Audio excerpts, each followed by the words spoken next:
বিশ্বনবী সাহাবাদের নিয়ে দাঁড়ালেন। লম্বা লম্বা কাতার হলো। সাহাবীদের কাতারের শেষে সাইয়েদনা জিবরাইল 1,40,000 ফেরেশতাদেরকে নিয়ে জানাজায় শরীক হলেন।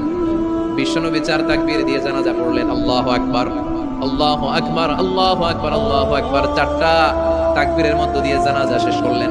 বিশ্বনবী তাকিয়ে দেখে সাহাবাদের পেছনে 1,40,000 ফেরেশতা দাঁড়িয়ে জানাজায় শরীক হয়েছে। বিশ্বনবী বললেন, জিবরাইল, কোনদিন তো এত ফেরেশতা নিয়ে কারো জানাজায় শরীক হতে দেখি নাই।